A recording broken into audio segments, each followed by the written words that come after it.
안녕하세요. 여러분, 희망법등입니다. 오늘은 우리 모두가 살아가면서 한 번쯤 겪게 되는 순간, 바로 화가 치밀어 오를 때 어떻게 해야 하는지에 대한 이야기를 들려드리려고 합니다. 옛날 부처님과 그의 제자들이 나눈 깊은 대화를 통해 우리 마음속 분노를 다스리는 지혜를 함께 나눠볼까요? 어느 봄날, 안한다는 시장에서 돌아오는 길에 얼굴이 불그락부르락한 채 부처님을 찾아왔습니다. 스승님, 안한다의 목소리는 떨리고 있었습니다. 오늘 한 상인이 저를 사기꾼이라 모욕했습니다. 제가 값을 제대로 치르지 않았다며 모든 사람들 앞에서. 부처님은 조용히 미소 지으시며 물으셨습니다. 안한다여, 내가 지금 그 모욕을 여전히 쥐고 있구나. 네, 무슨 말씀이신지. 부처님은 바닥에 불씨를 가리키셨습니다. 저 불타는 숯을 손에 쥐고 누군가에게 던지려 한다면 먼저 타는 것은 누구의 손이겠느냐? 안한다는 말문이 막혔습니다. 화를 품는다는 것은 다른 이에게 던질 뜨거운 숯을 쥐고 있는 것과 같다. 결국 먼저 타는 것은 그것을 쥔 사람의 손이지. 부처님은 계속 말씀하셨습니다. 그 상인은 이미 다른 일로 마음이 바쁠 것이다.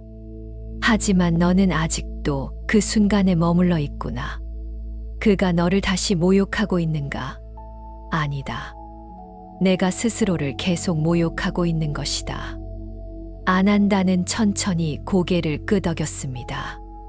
그의 주먹이 서서히 풀렸습니다. 며칠 후 젊은 승려 라홀라가 부처님께 찾아왔습니다.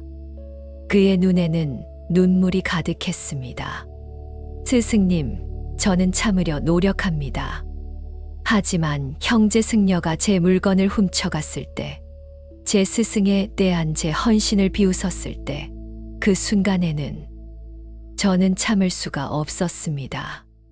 부처님은 라홀라의 어깨에 손을 얹으셨습니다. 만약 내가 독 묻은 화살에 맞았다면 너는 무엇을 먼저 하겠느냐? 당연히 화살을 뽑아야죠. 그렇다. 하지만 대부분의 사람들은 화살을 뽑기 전에 이렇게 묻는다. 누가 이 화살을 쐈는가? 어느 마을 사람인가? 그의 이름은 무엇인가? 어떤 활을 사용했는가? 그러는 사이 독은 온몸으로 퍼져간다. 라홀라는 숨을 깊이 들이마셨습니다. 화가 날 때 우리는 왜 화가 났는지, 누가 잘못했는지 따지기에 바쁘다. 하지만 그 순간 분노라는 독은 우리 마음속으로 깊이 파고든다. 먼저 해야 할 일은 화살을 뽑는 것, 즉 마음을 진정시키는 것이다. 부처님은 계속 말씀하셨습니다. 23번 깊이 쉬어라. 그리고 이렇게 말하라.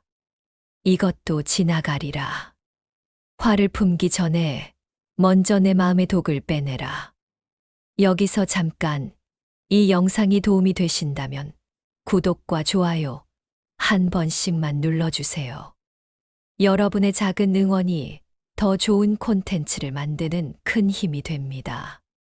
어느 여름날, 나이 많은 승려 가섭이 부처님을 찾아왔습니다. 그는 평생 수행했지만 여전히 작은 일에도 화를 내는 자신이 부끄러웠습니다. 스승님, 저는 60년을 살았습니다. 하지만 아직도 젊은 승려가 예의 없이 굴면 화가 치밀어 오릅니다. 작은 무례함도 참지 못하는 제가 부끄럽습니다. 부처님은 거울을 가져오라 하셨습니다. 가섭이여, 이 거울을 보아라. 무엇이 보이느냐?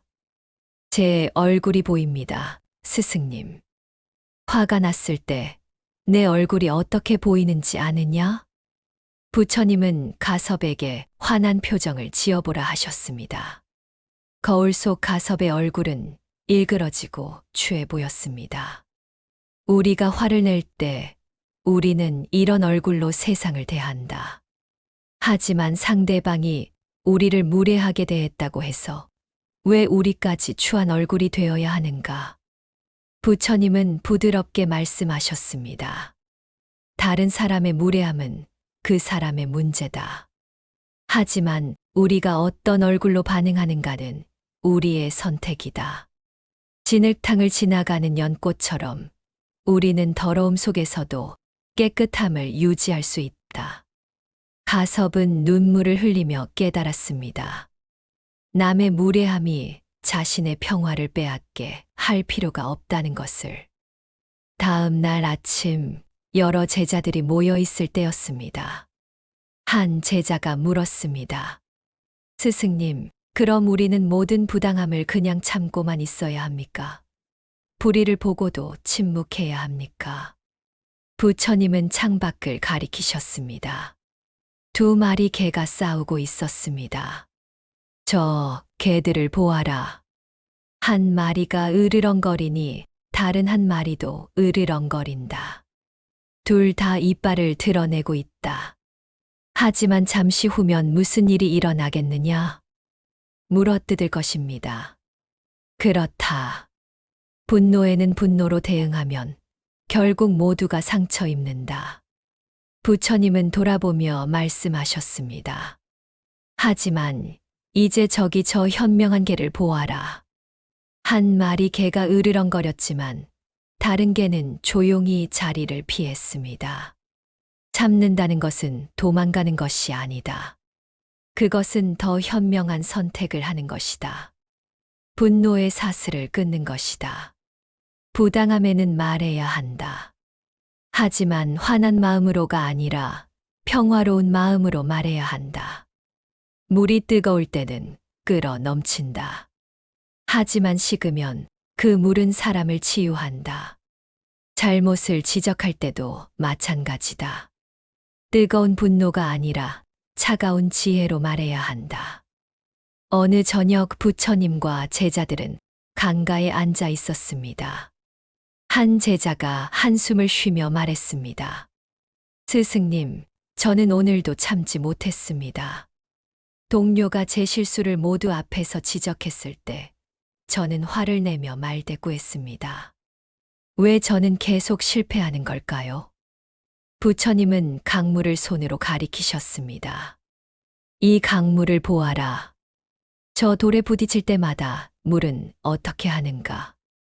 돌을 피해 흐릅니다. 그렇다. 물은 부드럽고 돌은 단단하다.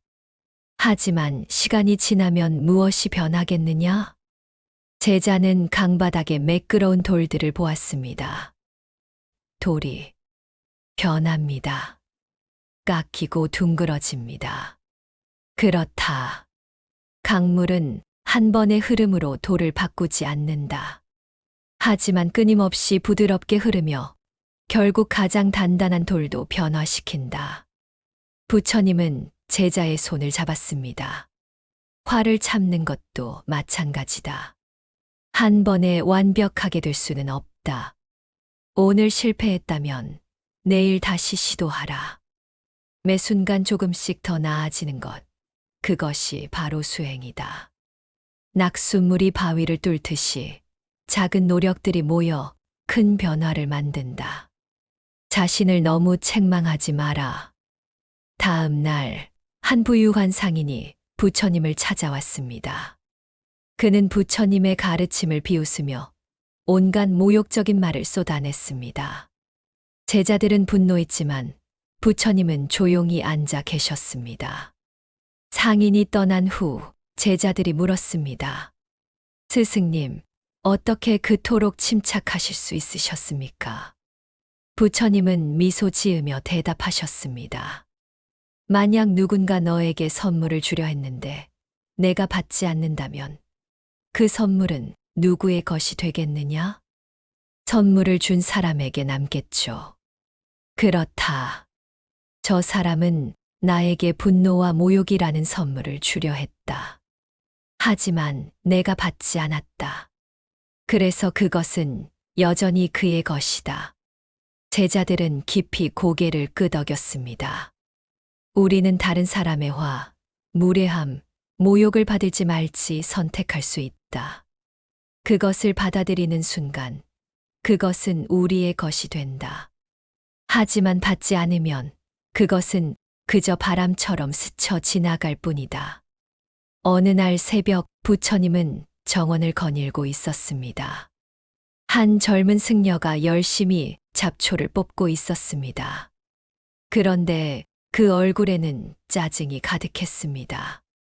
스승님, 이 잡초들은 어제 뽑았는데 또 자랐습니다. 끝이 없습니다. 부처님은 무릎을 꿇고 잡초를 함께 뽑으며 말씀하셨습니다. 화가 나는 생각도 이 잡초와 같다. 한 번 뽑았다고 영원히 사라지지 않는다. 계속 자라난다. 그럼 어떻게 해야 합니까? 정원 사는 잡초가 자라는 것에 화를 내지 않는다. 그저 매일 조용히 뽑을 뿐이다. 너도 마찬가지다. 화나는 생각이 떠오를 때마다 판단하지 말고 그저 알아차리고 놓아주어라. 부처님은 계속 말씀하셨습니다. 아, 지금 내가 화가 나는구나. 이것도 마음속에서 자라난 잡초구나. 이렇게 알아차리는 것만으로도 그 잡초는 힘을 잃기 시작한다. 이 이야기가 도움이 되셨나요? 그렇다면 구독 버튼과 좋아요를 꼭 눌러주세요. 그리고 댓글로 여러분의 경험도 나눠주시면 감사하겠습니다. 비가 내리는 어느 날, 제자들은 처마 아래 모여 있었습니다. 한 제자가 말했습니다. 스승님, 저는 제 아내가 작은 일로 저를 비난할 때마다 참지 못합니다. 집안의 평화가 깨집니다. 부처님은 연못을 가리키셨습니다. 저 연못을 보아라. 빗방울이 떨어질 때마다 파문이 일고 있다. 네, 보입니다. 만약 연못의 물이 이렇게 말한다면 어떻겠느냐? 이 빗방울들, 내 평온함을 방해하다니. 나는 화가 났다. 그것이 말이 되느냐? 제자는 웃었습니다. 아니죠, 스승님. 비는 그저 비일 뿐입니다. 그렇다. 다른 사람의 비난, 불평, 화도 마찬가지다. 그것은 그들의 마음에서 내리는 비일 뿐이다. 연못이 빗방울을 거부할 수 없듯이 우리도 다른 사람의 감정을 막을 수는 없다. 부처님은 잠시 침묵하셨다가 말씀하셨습니다. 하지만 연못은 빗방울에 화내지 않는다.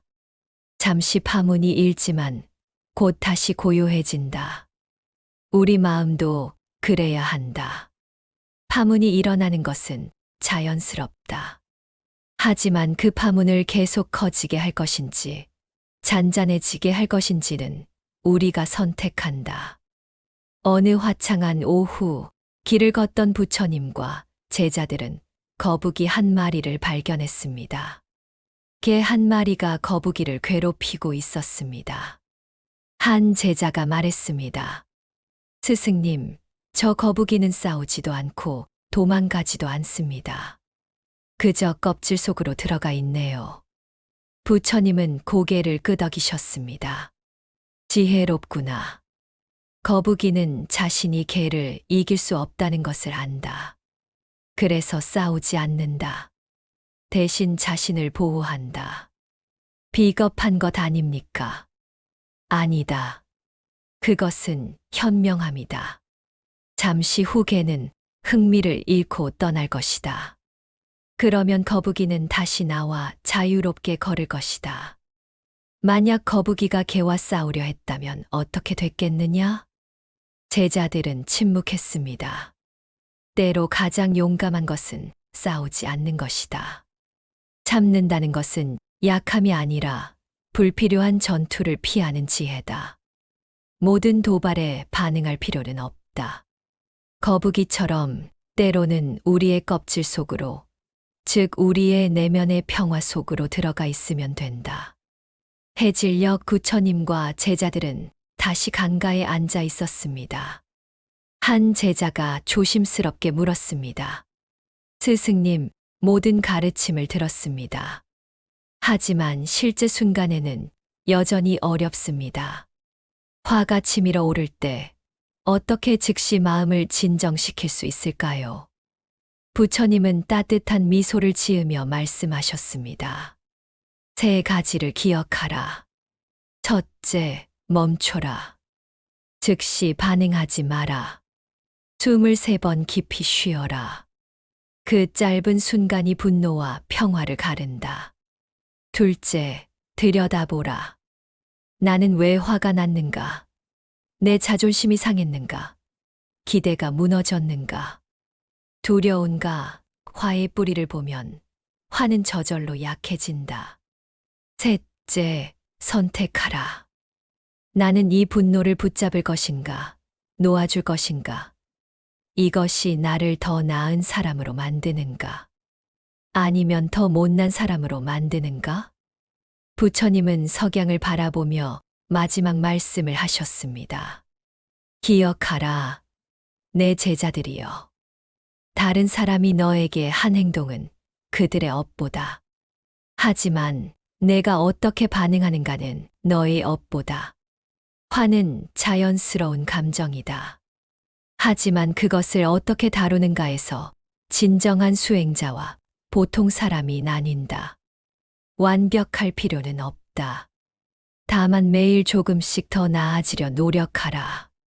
강물이 돌을 변화시키듯 너의 작은 노력들이 모여 마침내 너를 변화시킬 것이다. 제자들은 각자의 마음 속에 부처님의 말씀을 새기며 자리에서 일어났습니다. 아난다는 이제 모욕을 받아도 더 이상 그 순간에 매달리지 않았습니다. 라훌라는 먼저 마음의 독을 빼내는 법을 배웠습니다. 가섭은 다른 사람의 무례함이 자신의 평화를 빼앗도록 두지 않았습니다. 그들은 여전히 때때로 화가 났습니다. 완벽하지 않았습니다. 하지만 이제 그들은 알았습니다. 화는 불청객처럼 찾아올 수 있지만 그것을 집안에 들여 앉힐 것인지는 자신의 선택이라는 것을. 석양 속에서 부처님은 조용히 미소 지으셨습니다. 오늘 이야기가 마음에 와닿으셨나요? 우리 모두는 인생에서 화를 경험합니다. 하지만 부처님의 가르침처럼 그 화를 어떻게 다루는가가 우리의 삶을 결정합니다. 이 영상이 마음에 드셨다면 구독, 좋아요, 알림 설정 부탁합니다. 여러분의 작은 관심 하나하나가 더 많은 사람들에게 지혜와 평화를 전하는 힘이 됩니다. 다음에도 더 좋은 이야기로 찾아뵙겠습니다. 여러분의 마음에 언제나 평화가 가득하기를 기원합니다. 희망법등이었습니다. 감사합니다.